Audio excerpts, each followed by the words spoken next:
మీ కుటుంబ శాంతి, ఆరోగ్యం, ఆర్థిక అభివృద్ధి కోసం రుద్రాక్ష మహాపూజలో తప్పక పాల్గొనండి. ఇప్పుడే నమోదు చేసుకోండి. నమస్తే రమగారు. నమస్తే జీ. రమగారు, శనీశ్వరుడు మనము ఆయన అంటేనే భయపడిపోతూ ఉంటాం కదండి. ప్రత్యేక దర్శనాలు మాత్రమే చేసుకుంటాము, ఆలయాలు కూడా చాలా తక్కువ ఉంటాయి. అవును. ఈయనకు సంబంధించి అసలు కథ ఏమన్నా ఉందా? ఎందుకు ఈయన భయపెట్టేస్తున్నాడు జనాన్ని? ఆయనకి సంబంధించి సరదా కథ ఒకటి ఉంది చెప్తా. అంతేనా? ఓకే. శనీశ్వరుడు అంటే ఆయన అన్ని గ్రహాలు లాంటి వాడే జయ. మనం ఎక్కువగా ఊహించుకుంటున్నామా? కాదు, చెప్తా.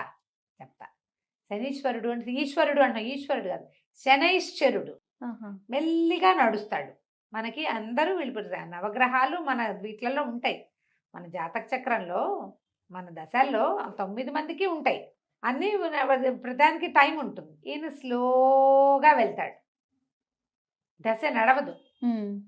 పైగా ఈ శనిలో అర్ధాష్టమ శని అని, అష్టమ శని అని, ఏలినాటి శని అని, ఏవో బోల్డ్ పేర్లు. అవునవునవును. ఈ దశలో ఏంటంటే పని అవ్వదు, ఏది నజ్జుగా ఉంటుంది. బద్ధకంగా ఉంటారు మనుషులు, లెథర్జికల్గా ఉంటారు. వీళ్ళకి పనిచేసే వాళ్ళకి బద్ధకమే వస్తుంది. వీళ్ళకి ఏది అవ్వదు, పని అవ్వదు, చదువు అవ్వదు, పెళ్ళి అవ్వదు, అన్ని స్లోనే. స్లో. అట్లా కష్టం అన్నమాట. వ్యాపారాలు నడవకుండా ఉంటాయి, విద్యాభ్యాసం నడవకుండా ఉంటుంది, స్లోగా నడుస్తుంది. పోతూ పోతూ శని మంచి చేసి పోతాడు అలాంటివి కూడా చెప్తారు పెద్దవాళ్ళు. శని దశ ముగిసేటప్పుడు మంచి చేసి చాలా విసిగించేస్తాడు, కానీ చివరికి వెళ్ళాక మంచి చేసి వెళ్తాడు. ఏవేవేవో చెప్పుకుంటారు. అయితే జ్యోతిష పండితులు తమ తమ దశా విశేషాలను చూసుకుంటారు కదా, దానికి తగినవేవో ఏ ప్రతిక్రియ చేసుకున్నా పోగొట్టుకోలేరు, తగ్గించుకోగలుగుతాం. ఎలా మనం కర్మ చెప్పుకుంటామా? అవునవును. కర్మల్ని పోగొట్టుకోలేము. కర్మవశాత్తు జరగాల్సినవి జరుగుతాయి. మెడ దిగిపోకుండా వేలు దిగుతుంది అంతే. దానికి ఏం చేస్తాము? పుణ్యకార్యాలు, ఓ పూజా విధానము, ఒక క్షేత్ర దర్శనము, ఓ దానము. ప్రతి శనివారం గుళ్ళోకి వెళ్ళిపోవటం, శనివారం ఉపవాసం ఉంటాం. అంతే. నువ్వుల నూనె దానం చేయటం, నువ్వులు దానం చేయటం, నువ్వులు ఎవరికైనా పంచి పెట్టడం, శని క్షేత్రాలు ఏ ఉన్నాయో అక్కడ శివుడికి రుద్రాభిషేకం చేసుకోవటం, శనికి తైలాభిషేకం చేయించటం, ఇట్లా ఏవో చేయించుకుని ఏదో కొంచెం ఇదిగా నడుస్తారు. పాత ఒక చందమామ కథ ఉంది, చెప్తాను చూడు. ఓకే అండి. పూర్వం ఒక ఊళ్ళోనట ఒక జ్యోతిష్య పండితుడు ఉండేవాడు. ఆయన ఎప్పటికప్పుడు బాగా అందరికీ జ్యోతిష్యం చెప్పేవారు. జ్యోతిష్యం చెప్పి తనది కూడా ఎప్పటికప్పుడు పరిశీలన చేసుకుంటూ ఉండేవారు. అయితే కొన్ని దశలు ముందే కనపడవు, దగ్గరకు వచ్చాక తెలుస్తుంటాయి. కొంత మార్పు వస్తూ ఉంటుంది. సరే, ఈయన ఒకసారి ప్రశ్న వేసుకుని చూసుకుని, నాకు తనకి ఏలినాటి శని రాబోతోందని 7 సంవత్సరాల శని తెలుసుకున్నాడు. శనిని ఎలాగైనా మేనేజ్ చేయాలనుకుని ఆయన ఇల్లు వాకిలి పెళ్ళాం పిల్లలకు అప్పచెప్పి ఎక్కడికో పోయి తపస్సు చేయటం మొదలుపెట్టాడు శనీశ్వరుడు కోసం. బోల్డ్ రోజులు తపస్సు చేశాక శనీశ్వరుడు ప్రత్యక్షమయ్యాడు. ఏమిటయ్యా భలేవాడివి, నా కోసం ఎవరు తపస్సు చేయరు, నువ్వేమిటో నా కోసం తపస్సు చేసావు, భలే వింతగా ఉంది, ఏమిటో చెప్పు నీ సంగతి అన్నాడు. మన జ్యోతిష్యుడు అన్నాడు, పండితుడు, అయ్యా నాకు ఏలినాటి శని ఉందండి, 7 సంవత్సరాలు తమరు పడతారు నన్ను, మరి మేము ఎందుకు తపస్సు చేశానంటే నా సమయం తగ్గించండి, నన్ను వదిలేయండి అన్నాడు. నన్ను వదిలేయండి అన్నాడు. శని అన్నాడు, అట్లా ఎట్లా కుదురుతుంది, నువ్వు తపస్సు కాదు తలకిందులుగా తపస్సు చేసినా సరే కుదరదు. సరే, నువ్వు ఇంత తపస్సు చేసావు, అసలు ఎవ్వరూ నా కోసం తపస్సులు చేయరు, నువ్వు ఒక్కడవే చేసావు, నిన్ను ఆదర్శంగా తీసుకుని చాలామంది చేస్తారు, తగ్గిస్తా, ఒక ఏడాది పాటు నిన్ను పట్టుకుంటాను నేను. తగ్గించడం అంటే 6 ఏళ్ళు తగ్గించేశాడు. తగ్గించి ఏడాది చేస్తాను అన్నాడు.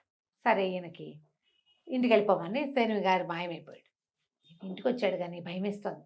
మళ్ళీ వెళ్ళాడు తపస్సుకి, మళ్ళీ తపస్సు చేశాడు. మళ్ళా శని గారు ప్రత్యక్షం అయ్యారు. నన్ను వదిలే మహానుభావ అని 10 విధాలా అడిగాడు జ్యోతిష పండితుడు. ఆయనేమన్నాడు, నీ జ్యోతిషం చాలా అద్భుతంగా ఉంది, చాలా బాగుంది, మంచి బాగా కనిపెట్టావు, నువ్వు బాగానే ఉంది, కానీ పట్టకుండా వదిలిపెట్టడం అనేది కుదరదు. సరే, నువ్వు ఇంత తపస్సు చేసావు కాబట్టి 7 ఘడియల పాటు నిన్ను నేను పట్టుకుంటాను, నా వల్ల రాదగిన ఇబ్బందులు 7 ఘడియల పాటు ఉంటాయి నీకు, సరేనా అన్నాడు. 7 ఘడియలు అయితే మేనేజ్ చేసుకోవచ్చు, సరేనన్నాడు. ఆయన వెళ్ళిపోయాడు. ఈయన మళ్ళీ ఇంటికి వెళ్ళి అందరికీ జోస్యాలు చెప్పుకునేవాడు, ఏదో ఇల్లు వాకిలి చూసుకునేవాడు. రోజులు గడిపేసరికి అలా మెల్లిగా కౌంట్ చేసుకోగా క్రమంగా ఆయనకి తెలిసింది, ఇక రేపే మన 7 ఘడియలు సమయం, శని పట్టుకోవాల్సిన సమయం వచ్చేసింది. ఆయన అంత కీన్గా చూసుకోగలడు. గ్రహాల కదలికలు అంత చదవగలడు ఆయన. అదే కదా చదవటమేగా, కదలికల్ని చదివి చెప్తారు మనకి. ఇతను ఏం చేశాడు, ఇంట్లో ఉంటే శనిగారు పట్టుకుంటే ఏ ప్రాబ్లమ్స్ వస్తాయో అని దండం కమండలం పుచ్చుకుని, ఏమేవ్ నేను కాస్త అలా వెళ్ళి తపస్సు అది చేసుకుని వస్తానని చెప్పి, రేపొద్దున వస్తాలే, అదే ఇంకో రోజు ఒక రోజు ఆగి వస్తానని ఏకాంతంగా, ఎవరైనా ఉంటే కదా సమస్య. అంతేగా. నువ్వు నేను ఉన్నావు, పొరపాటున ఒకళ్ళకొకళ్ళని తగిలితే నీకేదైనా పెద్ద దెబ్బ తగిలితే అది నేరం నా మీదకి వస్తుంది. నువ్వంటూ లేవనుకో, అసలు సమస్య లేదు. సమస్య లేదు. నేను ఒక్కడైతే నాకేం సమస్య వస్తుంది? రెండో మనిషి ఎప్పుడు సమస్యలు రెండో వాళ్ళ వల్ల వస్తాయి, రెండో వాళ్ళతోటే సమస్య. ఈయన వెళ్ళిపోయాడు.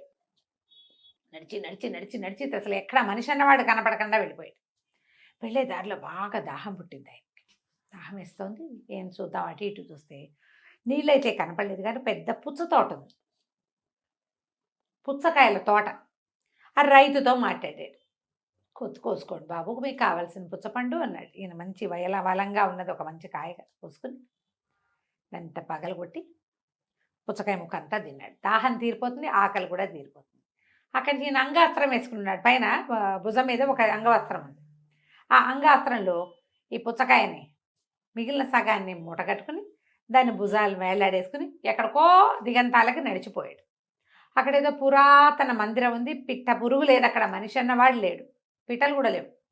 ఈయన సరే ఈ సంచి ఇది ఉందిగా మూట, ఈ పుచ్చకాయ దాహం వేసినప్పుడు మళ్ళీ 2 ముక్కలు నోట వేసుకోవచ్చు, కాస్త తీస్తే వస్తుంది. పుచ్చకాయ ముక్క అనగా ఎంత, అది తీసి స్తంభాన్ని కానించి ఈయన బాస్పెట్లు వేసుకుని కాస్త అక్కడ శుభ్రం చేసుకుని బాస్పెట్లు వేసుకుని కూర్చొని ఓం అని ధ్యానం చేసుకోవటం మొదలుపెట్టాడు. పునశ్చరణ. సరే ఏమైంది, ఆ పురాతన దేవాలయం ఉన్న ప్రాంతం ఒక రాజుగారి పరగణాలకు వస్తుంది. రాజుగారి అబ్బాయి మధ్యాహ్నం నుంచి కనపట్టాల. పిల్లాడు ఎక్కడికో ఆడుకోవడానికి వెళ్ళాడు, పిల్లవాడు కనపల్లా. ఆ పిల్లాడి కోసం వెతుక్కుంటూ వస్తున్నారు. వచ్చిన వాళ్ళు ఇప్పుడు ఈ మందిరం దగ్గర ఎవరో మనిషి పొలకం ఉందని ఎవరో చెప్పారు. పిల్లాడు ఏమైనా ఆటకు కానీ అటు వెళ్ళాడేమోనని 4 సైనికులు ఇటు పరిగెత్తుకుంటూ వచ్చారు. ఈ పక్కకు వచ్చారు, గుర్రాలు వేసుకొచ్చేసారు. ఈయన దారిని ఈయన జపం. దూరం నుంచి చూస్తే ఒక ధూర్త బ్రాహ్మణుడు కొంగ జపం చేసుకుంటున్నాడు. వాడి పక్కన ఒక మూట గట్టి ఉంది, ఎర్రగా కనిపిస్తుంది, రాకుమారుడి తల అని భావించేశారు. శనిగారు పట్టాడు. ఈ పుచ్చకాయ సగం విరిగిన ముక్క తల్లాగా అనిపించింది. ఇప్పుడు పుచ్చకాయ ముక్కని తెల్లటి బట్టలో మూట కట్టి పెడితే కాసేపటికి అదంతా ఎర్రగా వచ్చేసి, అక్కడి నుంచి ఇంకేముంది, ఏంటో ఎర్రగా కనిపిస్తుంది, తలకాయలాగా కనపడుతుందని ఆగ మేఘాల మీద దూకేశారు ఇక్కడికి. వాళ్ళు వచ్చిన ఈయన తపస్సుకు లేవాలి. ఈ కాలంలో ఎవడు ఇంత తపస్సు చేసుకునేవాడు?